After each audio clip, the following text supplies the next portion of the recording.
Ladies and gentlemen, this is Frank Donga, and you're listening to Boom Radio. Boom Radio. Keep listening. Don't touch it.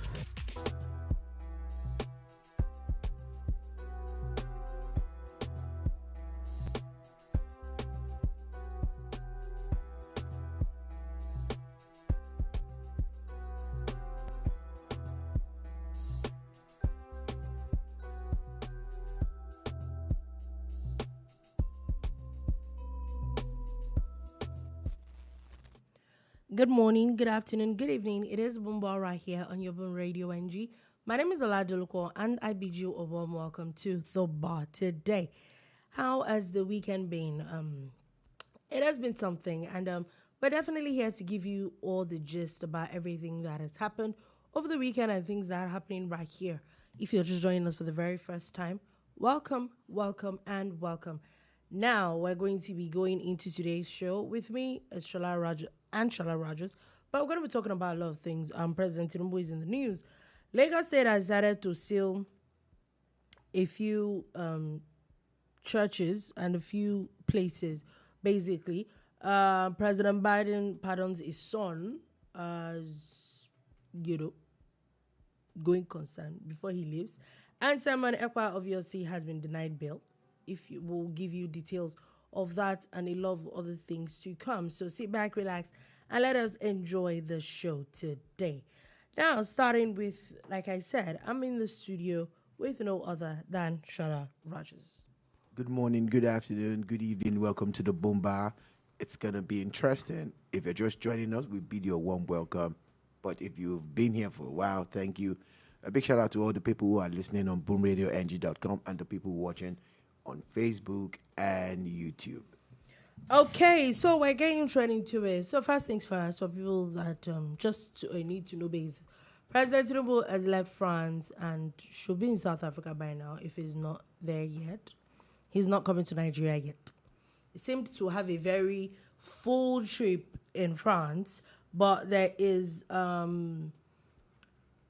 Nigeria, South Africa summit, basically that and he's co-chair with the president of South Africa, and South Africa is hosting this year, so he is in South Africa, on his way to South Africa for that as well. Seems to be that Mr. Tinubu seems to like everywhere else other than Nigeria. Just wanted to put that out there. Jala travel all over the world. All over the world, literally at this point. Anyway, so let's get into the South Africa thing, right? Well, for me, it's interesting to know that they've kept it going since 1999 or thereabout. I think this is going to be the 11th or 12th one that they are having together as a joint commission, the National Commission Conference between Nigeria and South Africa. And Dolupo rightly pointed out, South Africa is hosting now. The last one was about 2-3 years ago, happened in Abuja. I'm sure that was under former President Buhari. And, of course, we've had subsequent ones under other Nigerian presidents since this started. And they said they are focusing on certain areas like security, politics, and banking and finance, social development and all of that stuff. And, for me, if you're looking at rankings when it comes to maybe economy, GDP, IGR, all those things, these are one of the biggest, or two of the biggest in Africa, considering the others like Egypt. When it comes to military power, of course, these two are in the top 5 when it comes to all of those things.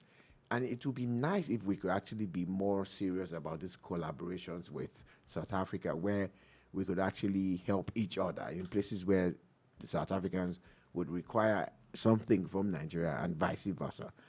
So for me, I hope that going forward, this commission becomes more impactful in the light of Nigeria. As I heard that other governors will be going there too, with some ministers and other private, just like what they've done in France, though, But as long as it's something that's been going on for a couple of years, I just hope that this time the results are more impactful for the South Africans and Nigerians. Nigerians generally.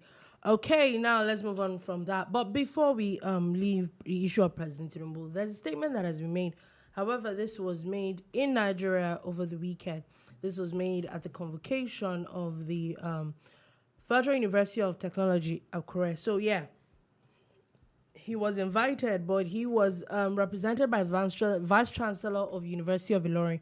So while the VC of University of Ilorin was reading the speech from the president, there were a couple of statements where the president had said that Nigerians seem to have been living a fake life under petrol subsidy, and that the removal of fuel subsidy really showed the real state of the Nigerian economy.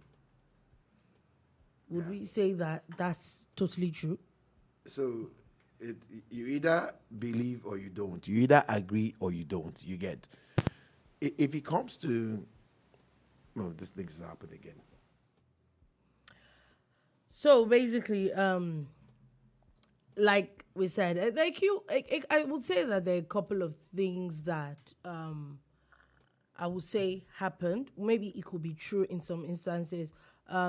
Remember, I think it was even former President Buhari, where they had talked about there was no money other than, I think, June of that year. However, even NNPC had come out to say that there was still no, that they didn't even have, and the ridiculous amount of money the federal government was owing the NNPC, and when there was the PIA and it was moved from NNPC to NNPCL, that all the profit was actually being used to pay for subsidy. So at the end of the day, what was really At the end of the day, it was really the point of a lot of these things. Do you understand? So it was kind of, but the thing is that, does everybody believe? Or what? I don't let me say believe. My point is, do people really care? The point is, people were buying fuel at 190 something, and now they're now buying it at over 1,000 naira. Food is ridiculously expensive. Everything is 4 or 5 times its price. So things are 4 or 5 times its price, and that's basically what anybody else. If you really want to think about it, it's not. I think we're past what the issue is supposed to be. Is about what it is and when are we going to be out of this this mess, basically. So it looks like my microphone does not want me to say anything. Probably it's trying to prevent me from getting into trouble. I don't know. But the thing is that there's the fact and then there's sentiment. There's fact and the effect it has on our reality as we speak. The truth is, if you look at the information out there about how much Nigeria was using to defend the Naira, which basically means that for every dollar transaction that you make, whatever the transaction is, maybe it's your Google storage. This is not good. This doesn't look good at all. I don't know. I've done everything that we usually do. Maybe it's your Google. Check, microphone check. yeah. So maybe it's your Google storage that you're paying for, or your Netflix, or your whatever subscription that is dollar denominated, and it's something that has to do with foreign transactions. What they're saying in essence is that because they were spending a lot of money to keep the dollar at a certain rate, that's not the real rate, and that's the fake life that you look at. If you want to look at it globally, some of those things, especially the pump price of fuel, we used to feel insulated to the rest of the world, especially when you compare to people in America in particular, when they're talking about the value or the cost that they spend per gallon to fuel their cars. Then I used to look at it, how can you spend 120,000 naira to fuel an SUV? You got it now. You get it now. So maybe in clear times, and I know a lot of people don't want to hear this, but that's the reality, that we were more or less insulated by those government subsidies, and they've been removed for over a year now. So you look at it across the board, so it affects your lifestyle, affects the things you wear, the places you go, the things you eat, basically. That's probably the fake life they're talking about. Again, for instance, the cost of luxury items like perfumes and alcohol and all of that. Now everybody knows the value. I've not really seen. I know some people make money through dubious means, but there was a time when people would up in the club. They're pouring champagne on their wristwatch or pouring some expensive liquor, on the floor just to show that they are ballers and they're flexing. I think that's reduced a lot. A lot of things have reduced. I think people are beginning to cut their coats. Yeah. So, it's ridiculous. So I get that thing, but what I don't get and what I don't need is someone telling me. We already know what it is. Exactly my point. My point is, when are we getting out of this? What is the solution? Do you understand? And I think that's basically what every regular person would say. Okay, we've heard. We used to live fake life. Now that we are living the original one, and I think that's the issue. There's no need to be flogging issue or something that we're already in it. There's no need to explain better, basically. But anyway, we'll see where all that drama is going to. But so moving on quickly from that, I just want to also announce that the federal government has now introduced malaria vaccine into the national routine immunization schedule. So here we are again talking about vaccines and all of that. And there's a part of me, if you watch some of our old videos, I was very, very enthusiastic about vaccines before. Especially when there was COVID-19 and we all became guinea pigs to vaccines that were not properly tested and all of that. And now, the jury's out on that thing. A lot of results and stories have come out showing. I personally feel that because a lot of those things were rushed, a lot of those vaccines were rushed, which in the real sense of it was a huge pandemic. People were dying on a daily basis. It was crazy. So maybe a lot of things were not done the way they should have been done, because we know that at times they take 10, 15 years to develop a vaccine. So I get that point. However, what they're now saying, according to Nigerian government, they're saying that malaria, there's some percentages of malaria that is not, according to data, let's stick to data. The Minister of Health is saying that Nigeria has the 27% of the global malaria cases in the world and 31% of the global malaria deaths. So it will not be out of place if what do we say now? If we say that, and I know that yes, it's one of the major issues, other than poverty and all that. It's even our environment in itself, part of tropics and all that. So would you say that it's out of place that they're actually pushing this malaria vaccine? Let me go back a bit, yeah. You know the story about how Noah saved 2 species of animals that God asked him because he was going to destroy the world? Yeah. Why did he take the mosquitoes with him? Okay, so I've said that. I got that out of my system. Now, back to now.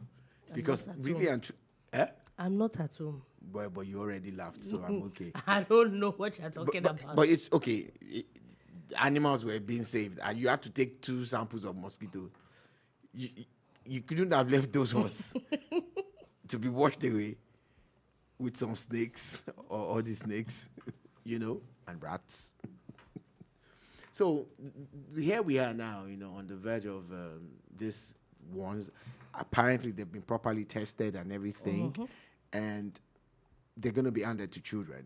They're going to be added to the national vaccine system that Nigeria has. Yeah. We already have the polio vaccines that have become like a part of our lives, and thank God that really it took us off the pain list. Let's be honest with you, that definitely worked. I will not lie.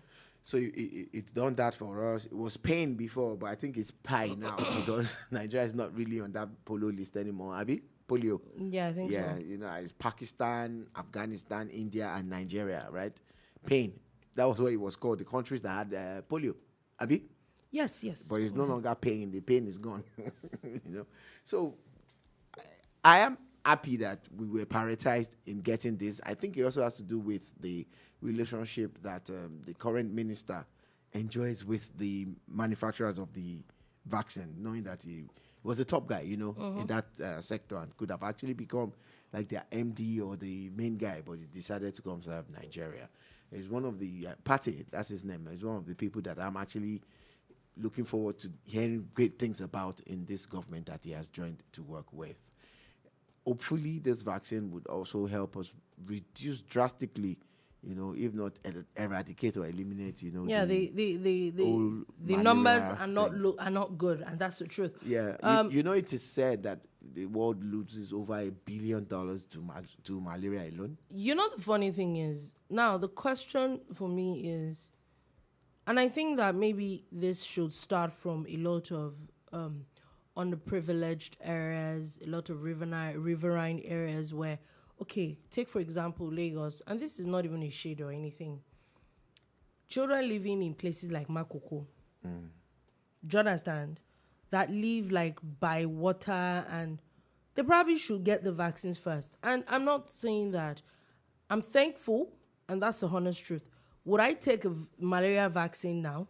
Maybe not. Why? Because in my head, okay, there's vaccine, we'll get treated and we move on. So a lot of people don't get treated easily like that. So I'm more of an opinion that we should give people or children that are first underprivileged. Yeah, so you're talking about targeting and prioritizing the most vulnerable medication is not easily accessible to them. Yes. Again, that's a good thought. I hope they're working along that line. I co-sign that. I think it makes a lot of sense. But health issues should also go beyond the vaccines. When we're talking about malaria also has to do with a couple of things, especially the way we build our houses, the construction of our houses, and the quality of mosquito nets in the market. Some of them are so weak that those mosquitoes will just raise it up and enter like that. Because you just wonder, after fleeting so much, how mosquitoes enter your house. Again, the gutters that we have, they're all always very exposed. Most of the streets in Nigeria have exposed gutters. Yeah, and they're not even clean. The gutters are also dirty. They need to be cleaned, or they constantly need to be washed. They need to be flowing, so that there's no stagnant water. So it's just beyond the vaccine alone. It's also about the environment and how we allow these things breed. It's something that everybody actually needs to. I think it's one of those all hands on deck situations. Yeah, it is. It definitely is. That's the only way it would make sense finally. So, but kudos to Dr. Pate and his entire team. That Nigeria is one of the first countries that have access to the malaria vaccine. Yeah, that on its own. Now that's a fact, Oh yes, it is actually, because it's not something that we hear a lot. Anyway, so let's move on from that quickly, and let's continue our continued gist. Now, we're going back to there was an interview over the weekend that I thought that we need to talk about a lot, and it's not just the interview. A lot of things that happened between Friday and Monday, between Friday and today, over the issue of the tax bills.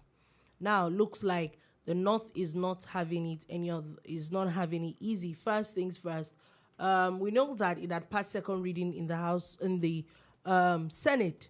However, in the House of Representatives, it doesn't look like it's at smooth sailing. Seems like the senators seem to be more open-minded about it, except Senator Alindume, seem to be more open-minded about the bill than in the House of Representatives. First things first, they had a closed session compared to the open session that the Senate had. Also, there were reports about over 40 House of Rep members from the Northeast, the over 40 House of Rep members that are from the Northeast that been against, that literally had put their thoughts against this this bill. Of course, we know that 40-something is a large, I think there are about 360-something in the House of Representatives. So it's not a larger, but 40-something people is also. Now, I think the crown of it was over the weekend, the governor of Borno State, who had a lot to say about the bill on an interview where he talked about how it's only Lagos and Rivers State that will benefit from the reform bills, that the president, there will be a lot of consequences if the bill passes on. And I remember watching that interview. I watched most of it. And Governor Zulum is a governor that I really like, just as that. But I felt very disappointed, really. That was, this man is a professor, keep in mind. And we all know that he's a professor, not professor that they just dashed professorship. Or he's in contention that he's a professor. He is actually a professor. However, he made some statements that seemed very uninformed. I remember where there was a statement where he had made about someone that was given an excuse about what's going to happen in Anambra State and the branches of a bank in Anambra State and how the HQ is the one that pays the VAT. And when he said it, someone I went to look for, and I saw like a thread that was on Twitter, someone I went to look for the original story of what he was quoting. Apparently, Professor Zulum seemed to have been quoting that thing out of context.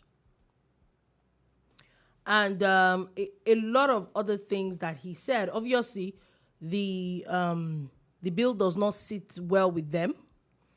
But there's a lot of conversation about how there's a lot of insecurity, so they will not have a lot of tax from that side.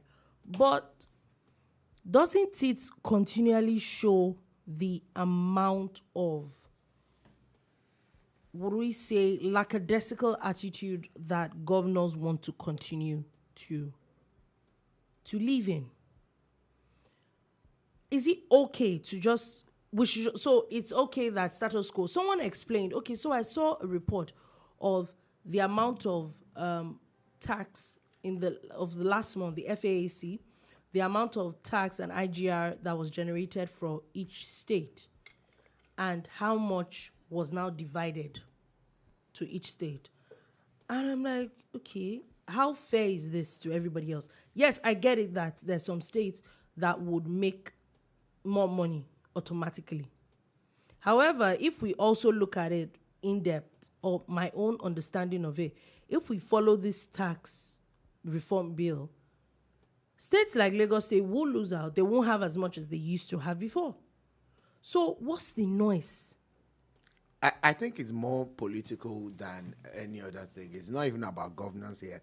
Let's first start by reading about the Southern Borno concerned citizens who have now called a one-day fast for Governor Zulum and Senator Ndume. These men are from Borno State, and the Southern Borno Concerned Citizens Group has called a one-day fast because of their fight against the tax bill or tax bills being proposed by the government of the day. They are calling a one-day fast and prayer. That they need to be prayed for. Yes, they must pray for their leaders who are fighting for them, according to them. Oh, that the leaders are fighting for them. Now, I also want to ask. So they are praying and fasting for them for a day. So I wanted to ask. I know that the National Executive, the National Economic Council that is chaired by the Vice President had asked the presidency to withdraw the bill. So do we say, because I'm thinking at this point, maybe the Vice President needs to talk to his people, or would we say that it seems to... Until he comes out to openly speak for or against, we will not know where he stands. For all you care, look, because we all know that Governor Zulum is his person. It was his right-hand man, and he made him governor. It was his person. Yeah. And what's his name? Ndume is from his state. In fact, Ndume has gone as far as saying that he's willing to leave the APC or something, though he might leave the APC. Yeah, because looks like Borno State seems to be very... The vice president is from Borno State. Yeah, so they're talking about leaving the APC, based on this, but it's all politics at the end of the day. If you really take a good look at it, people have started saying the fact about it, that it's really not what they are making it out to be. For instance, the states of Rivers and Lagos have actually gone to court seeking a judgment at the Supreme. And the Supreme Court is the last court. If Lagos and Rivers get that judgment, because according now they're supposed to get 65%. Now they will get 100% too. These bills will be out.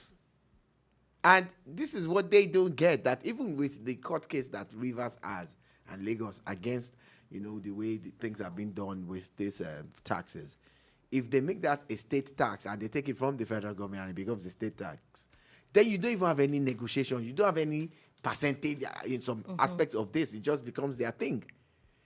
And I'm afraid that they might allow this happen. Yeah, and because of the politics that they are playing. Because of the politics they're playing, yeah, that's a funny thing. Interestingly, I wanted to also point out that there was a particular person in another interview, Dr. Sonny Shinkafi, who had made a very interesting comparison. And he had talked about how it's okay when fuel subsidy was removed. Where were these governors then? No.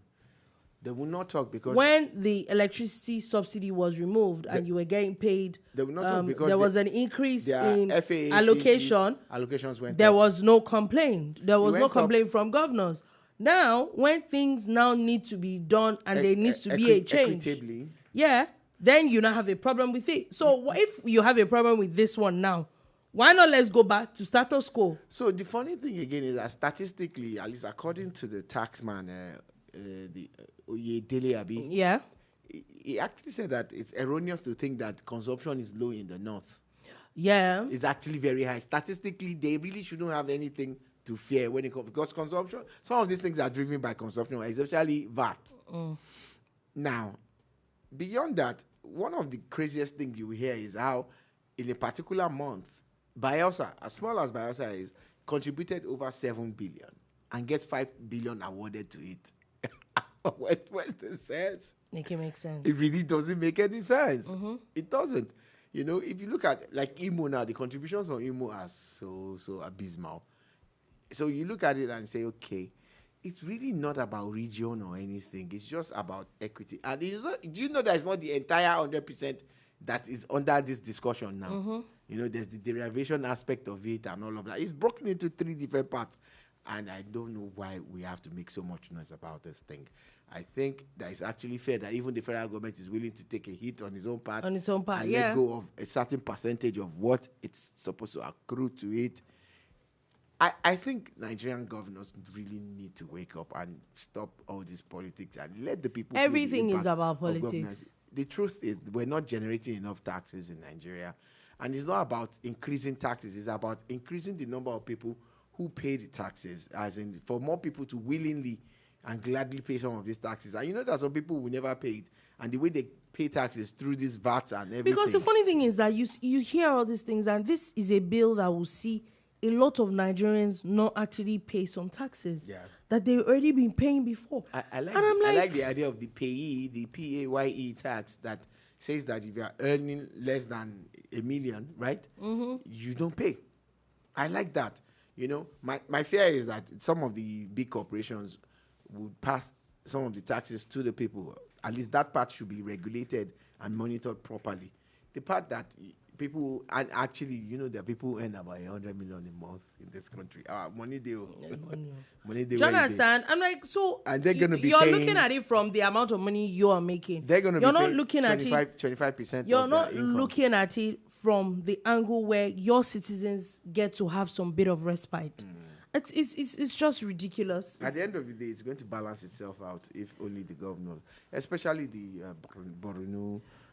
They're really though looks like Borno State is really pushing this matter. Anyway, we'll see where that is going. Looks like the Senate is really sold on this. We'll see what is going to happen in the House of Representatives. But we definitely will see continue to see. Anyway, the Nigerian troops have recovered 1.2 million liters of stolen crude in the Niger Delta.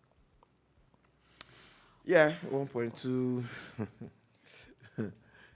So, moving on. You wanted to say something? Moving on. I just wanted to. Well, I know you wanted to gloss through it, but I'm linking it to the undercover story that Fisai Osoyombo was working on. Mm-hmm.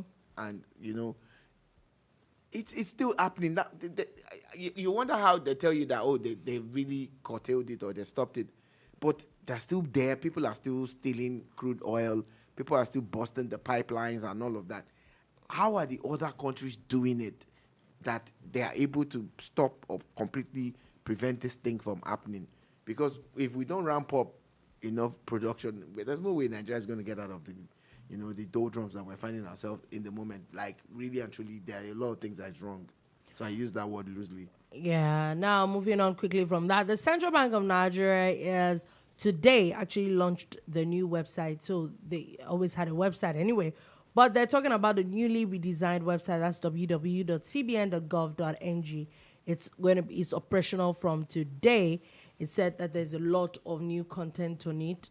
There's also you can easily just it's on browsers and then you can easily download it. Basically, and the issue about it is also that you can report a lot of things straight from. Report the banks. Yes. Especially all these banks that did upgrade and are now making life difficult for us. Would they do anything about it? Do not even let me start. Don't even let me. Don't. With the CBN Act? Maybe they would. We'll see. Funny enough, it seemed like it worked after a while. I don't know. Maybe people stopped reporting anymore. But it seemed to happen. But speaking about that, the FCCPC over the weekend had now is set to question a few people, GT Bank, MTN, and Airpeace. Also, they're saying that they have there's an inquiry with GT, MTN, and Airpeace that has been scheduled. It's going to start next week. It's going to start this week. It's starting this week into the fact that there are a lot of complaints coming from Nigerians. You said we Please, should. can I put my own to flesh it up? Where can I report it? Thanks very much. You know the sad part about it is how a bank was doing okay, then they decide to do some upgrade to their banking system, switch from one to the other, and everything just goes south. And money is being stolen from someone like me. And you just see debit alerts. You are seeing all sorts of funny transactions on your bank account. You send money to someone once, the person gets it twice, is thanking you for helping them send their children to school. I can't cry. I'm not saying it happened to me, but I'm just saying that Nigerian banks... It's happening to me. GT Bank is stealing my money. Nigerian banks... Stole my money and told me that I'm owing them money. But okay. The CBN and the FCCPC and all the PCs should actually look into it. ICPC. Yeah, so according to them, they've given them dates from December 3, 4, and 5 to question each person about what exactly the issue is. I don't know what... Each person by that, you each mean company, each organization. Each organization. I don't know what is going to come out of it, but I don't know at this point. Airpeace were getting some good press last year, but suddenly this year, in recent times, it looks like they've really been on the receiving end. I hope that they're going to be okay at the end of the day, though, because we have a lot of hope on them to help us challenge the foreign airlines. Okay, now moving on from that quickly. Let's come down to Lagos State also. Just want to put it out there, the CBN has restructured its staff and set about 1,000 staff is set for retirement. So happy retirement. Happy retirement to people. Anyway, coming down to Lagos State, Lagos has now shut down a branch of RCCG and about 7 or 8 other places for noise pollution. 8 other places actually for noise pollution. Yeah, especially the Okota Mile 2 axis, you know. The Okota Mile 2 axis. Who did I offend today? I don't know. The Okota Mile 2 axis. You know, the RCCG one will be most of the talking points, but there are a lot of hotels involved. A bakery, is on the list. But why? There's a shopping mall involved and everything. And again, why do we feel the need to make noise everywhere? And Lagos State, you have your work cut out for you. A lot of businesses, once they are rolling out, I remember the Amala joint that was rolling out a few months ago down the road. The DJ that they put out there and the noise they were making would not even make someone like me go near the place to buy food. I get that. Do you understand? People have their ideas. I don't understand the idea behind it. Take, for example, why a church feels that. Because if I'm going to the church, I'm going to the church. If I'm not, okay, don't let me use myself as example. Do you understand? Because I actually always wonder, like, will this noise actually make me want to come? Do you get, like, maybe if I hear like, oh, okay, this people service sounds nice. Maybe if we say if this people's service sounds nice, maybe they would be able to, maybe they will come or will attract people. But I still no sense in it. And kudos to Lagos, we've been seeing a lot of things that they have been going through. I think it was over the weekend or last week. There was a lot of there's been a lot of midnight raids, and I think that's especially with things like people's illicit drug sales and all those things. It's around those times that people can really be caught in the act. There's also the talk of but there's a bit of back and forth between NAFDAC and Lagos State government and water and what people call pure water or water in the sachet and how it has been destroyed around. And there's a conversation that people are not talking about in that matter. And I actually wanted to bring it to the fore.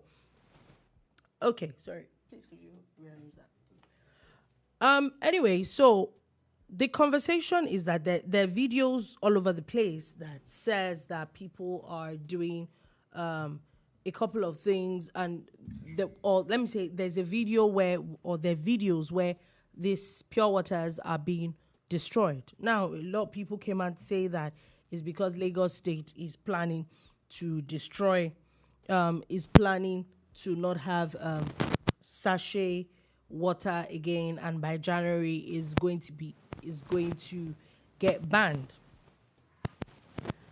Now, my question, and and then Lagos State Commissioner of Environment had come out to say that no, that it was NAFDAC. Apparently, the man goofed because they were not NAFDAC staff, but that they were people, they were officials of the association that they had talked about. I think they were supposed to sell at a price, but they were selling at a cheaper price. Yeah. So they were destroying the water. Now, my issue with that is, this back and forth between Lagos State and NAFDAC is not even my problem. My problem is, how are these things legal? Like, I want to sell at a cheaper rate. Yeah. But you're going to destroy my wares because I choose not to sell at your own rates, meaning that these things can be sold cheaper, but you're not. And then, how do you define cartel? How do you define? Jonas, that's exactly my issue. Like, how come nobody is talking about this fact that because someone decides to sell cheaper, and then you now decide to destroy the stuff? Like, make it make sense how this is legal, and how even now that Lagos, the government is involved, nobody is talking about that angle. Yeah, that's the sad part. They're busy trading stories about how who is right and who How is is wrong. this even normal? But the sad part is, like Dolupo pointed out, these people, they call themselves pure water manufacturers or whatever, Upwat or whatever. You see, and it's not just them. You hear someone say, if you open maybe a salon and you don't join their what's it called, they will not let you. You hear all sorts of things, and I'm like, those regulations have been left to groups of people, and it shows it's a failing on government's part. For instance, if I'm supposed to get a license for operation, it should not be from an association. Exactly. It should be from the government. So, like, how is it okay if regulating this thing? If we're hoping that things get cheaper and someone feels, okay, I can sell this thing at a cheaper rate, but it's now a crime, and then the person now loses business. Of course, they're going to mask it on that. And this maybe is really this thing is pissing me off so much. I didn't think about it. I'm probably going to go back to Twitter. I'm going to quote the tweets of the commissioner and probably ask these questions. Yeah, maybe. Maybe I should, because since I saw it, like, this matter is going on for like the past 2 days, I'm like, that's the only thing. Like, apparently nobody is talking about that angle. Make it make sense. How it is okay. People just feel, and we see it a lot. People think that it is okay to just, be a law unto themselves. I'm like, okay, what won't we see in this Nigeria? Anyway, all the way to Zamfara saying that as health workers are threatening to shut down specialist hospital over salary irregularities, they're saying a lot of people in the same category are not getting paid the same thing, and they're threatening to strike. So we'll see where that drama is going to. Anyway, moving on from that. Now, the Finnish authorities have made an update on the issue of Simon Ekpa. So Simon Ekpa had been arrested last week. There were a lot of conversation. I don't know where a lot of people had a lot of things to say or where they saw a lot of things from.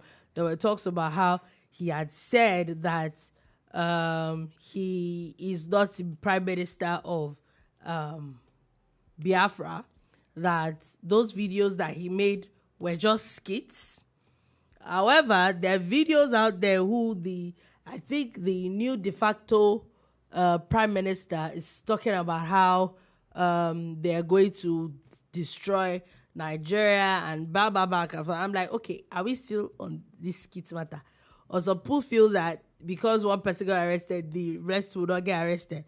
But anyway, the one that we're kind of sure of is quotes from the Finnish authorities saying that the reason why Mr. Ekpa has not been released on bail or otherwise is because the allegations against him are not bailable in Finland.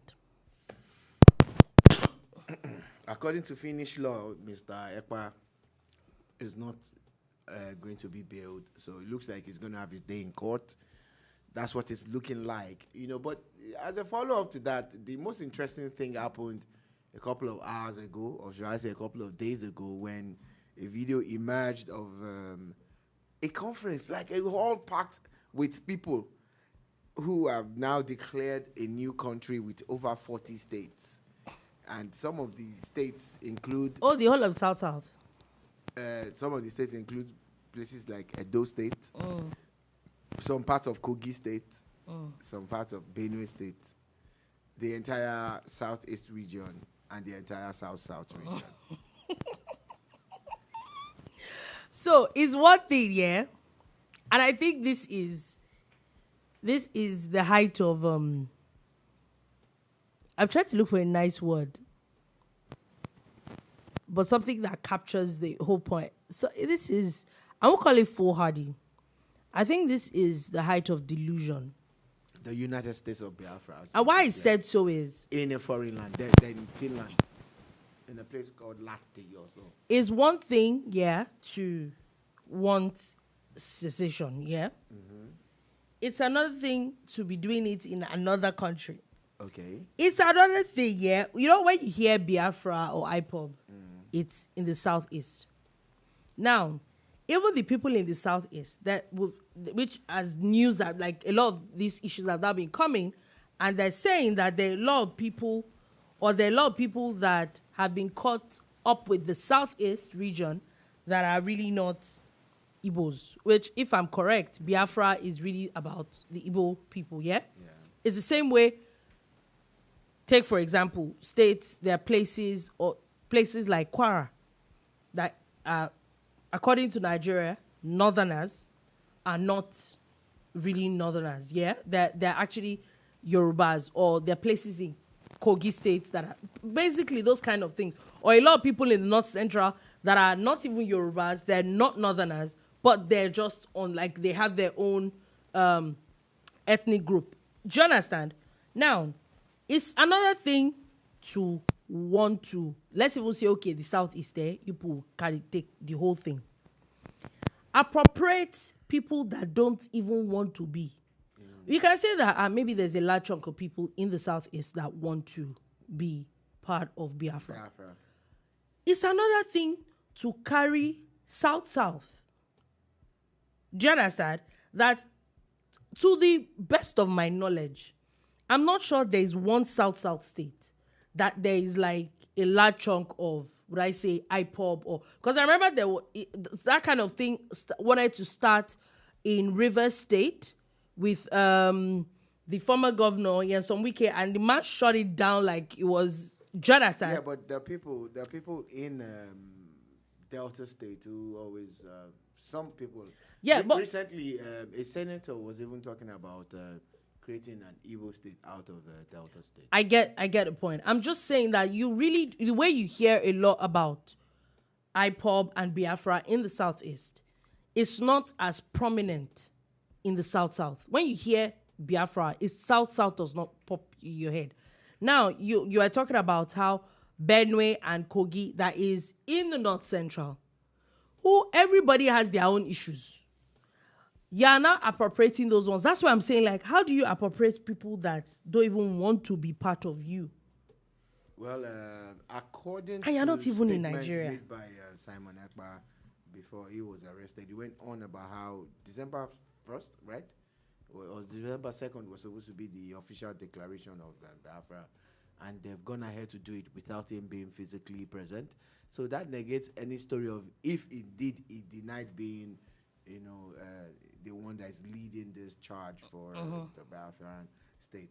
Again, I state, without trying to, break any Nigerian law, I am saying, I'm not saying them or me, I'm saying that if people really want self-actualization, we need to sit down and look at how they get it, or how anybody else that wants it gets it.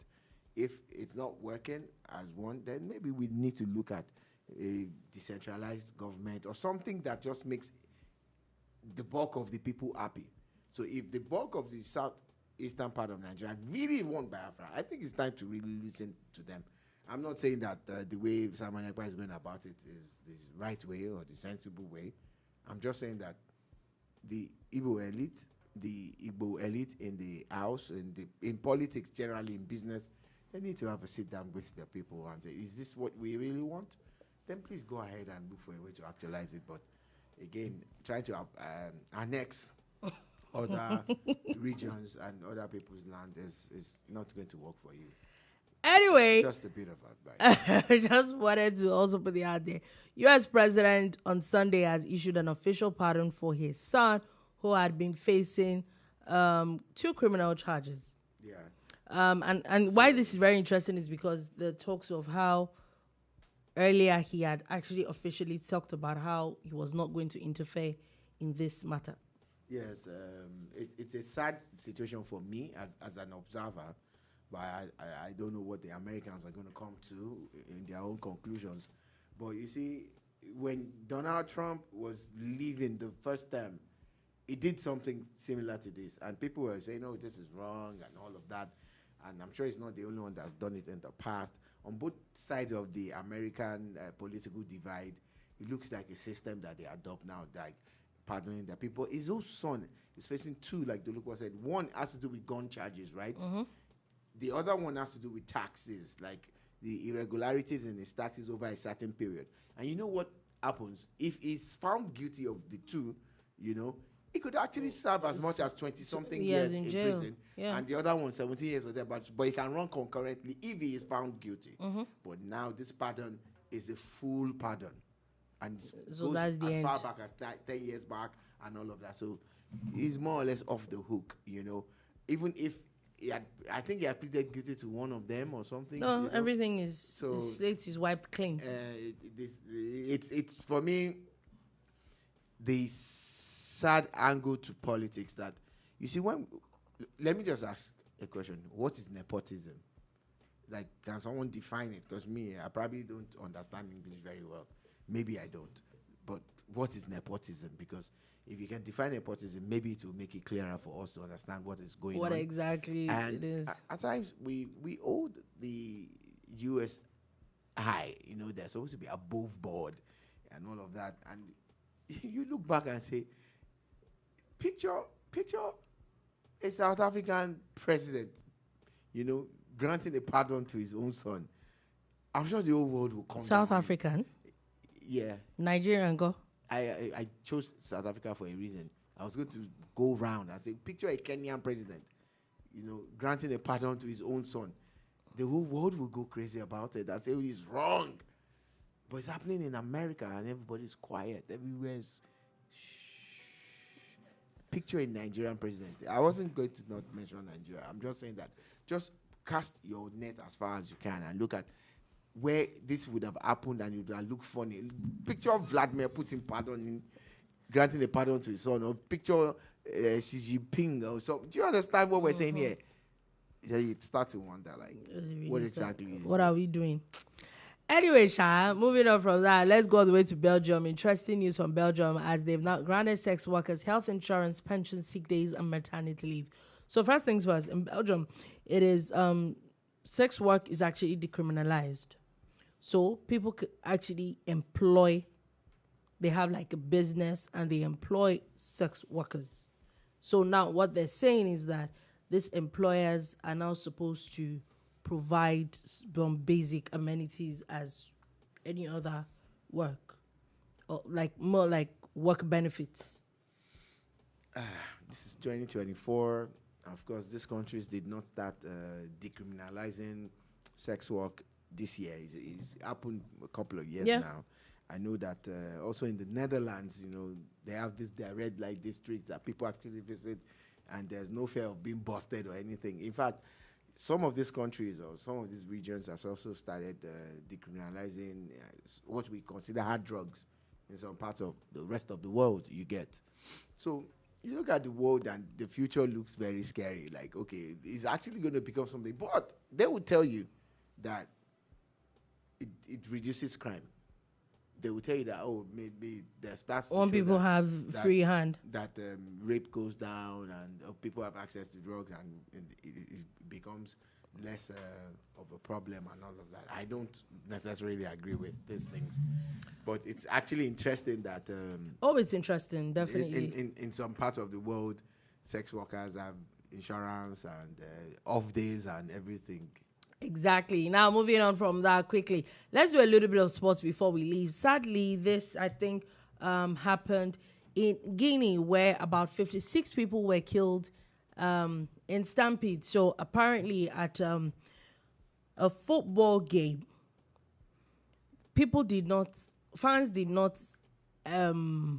were not satisfied by some refereeing decisions. And with that in mind, it brought about how people started throwing stones, resulting, as of today, now the report is talking about 56 people dying from that, and there's still bodies that are people still being unaccounted for. From time to time, you hear about all these crazy decisions by referees and everything, but you hope it doesn't get to this level where people start to kill themselves and everything. Because at the end of the day, it's just sports. It's just a game. It's just 11 men chasing one piece of leather up and down. You understand? But for some people, it's beyond that. They put their livelihood on the line at times and all of that. Sports betting is thriving. All sorts of things are happening, and you're wondering why. This is why some people will go to any extent. At times, there's this mad passion that they also have for their clubs, and it's mad though, because now we're talking about at least 50 families feeling the effect of losing their because their of loved a, ones, of, of football match. A so-called football match, so-called referee's decision. Yeah. Still talking about football, Inter Milan's game with Fiorentina was abruptly stopped and abandoned after a Fiorentina midfielder, Eduardo Bove, had collapsed. Yeah. He had suddenly collapsed on the turf. It was not a nice sight, and I think that at today's update is that he's actually doing better now. Yeah, he has responded, and he was in coma for a bit and all of that. But thank God, it's looking good. It's looking good. It was even rumored that his mom also fainted, when she heard the news and all of that. His family, they've all been taken to the hospital. You saw the way prayers were being said immediately there on the pitch. Yeah, players were all feeling the effect of it. Because it could be anybody. It could be anybody. It could be anybody. At the end of the day, I just pray he pulls through. Yeah, and it has like a full recovery. Now, before we leave all that, there were a lot of games over the weekend, especially the Man City promo continues. Play one game, win 3 points. Free 3 points is happening at Man City. It looks like Man City is dashing people 3 points. And it looks like the Wolves are not stopping anytime. So this is the 6th game. So 7th. So the god of stats hates it when you keep rubbing statistics down his throat. It does exist, but he's the one. He only reacts when you are overdoing it. Pep Guardiola has never lost 3 matches on the bounce. He has never. A guy is on 6 and counting. I'm going to 7 very soon, And it was more of an slot masterclass than a Guardiola woeful appearance. Because for me, we've not really hailed the new coach at Liverpool. The man has slotted in perfectly. Oh yeah, he did. Oh yeah, his he name has. Is rowing. We've not seen. Most people after having a coach, for so long, there's a slump. Yeah, there is. But nah, that definitely did not. And then remember that even before Jurgen Klopp left, it seemed like they were not. They were so great. They were not so great, but the man has definitely brought a new verve to it. They were at home. In fact, how many players they were linked to that it was rumored that they refused to go play for them, Mm-hmm. But it's whatever it is. People could also say that it's a little early to say. Chifori Koko says, I'm so happy Dolupo would not be paid 25%. Don't say no. Okay, Sha. Amen. Well, amen. Amen. That's 100 million per month and above.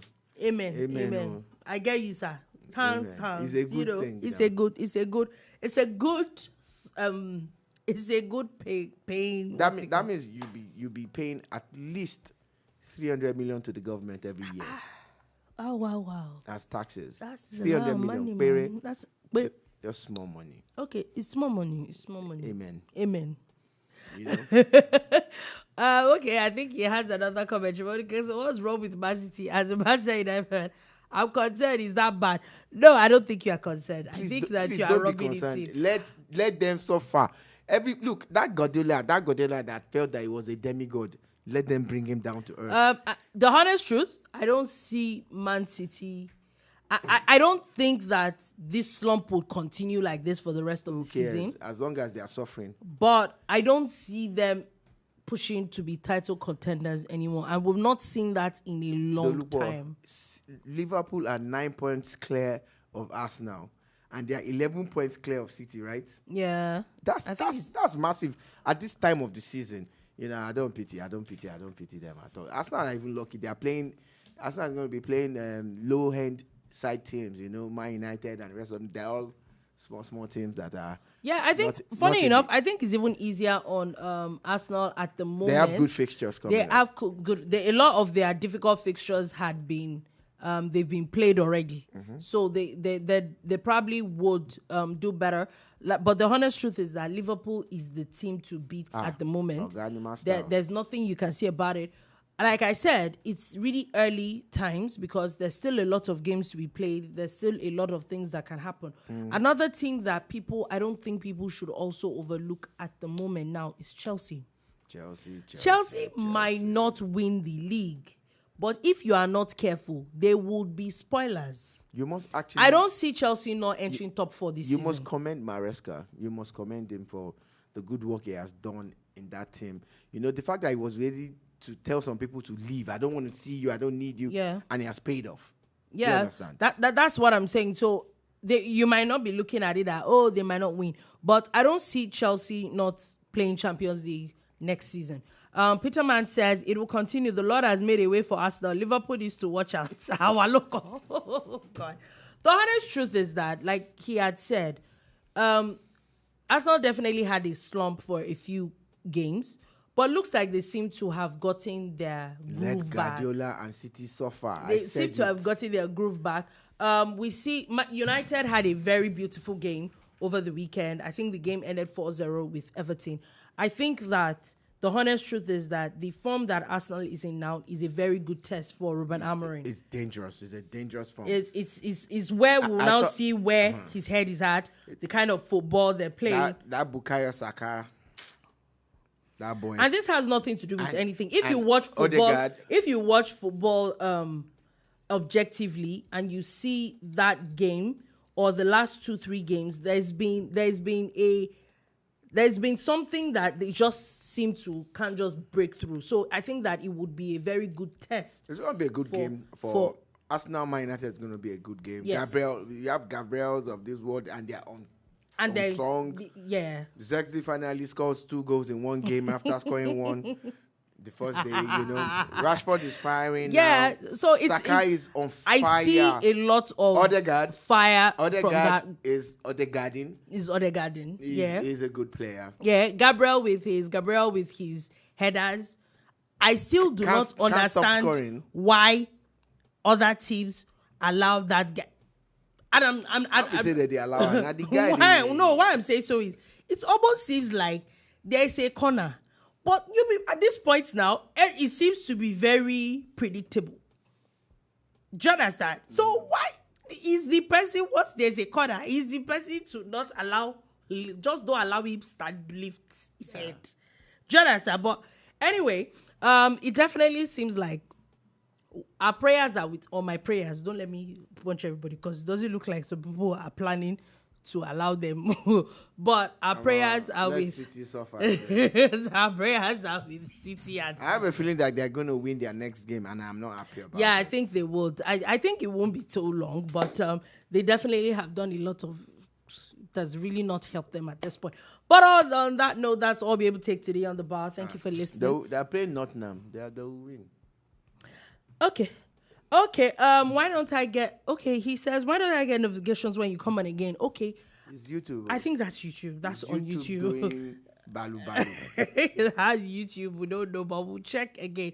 But thank you so much for joining. Thank you so much for the comments. We'll be back again tomorrow at 3 p.m. West African time to give you another wonderful edition of The Boom Bar. Do have a beautiful, beautiful day ahead. Peace.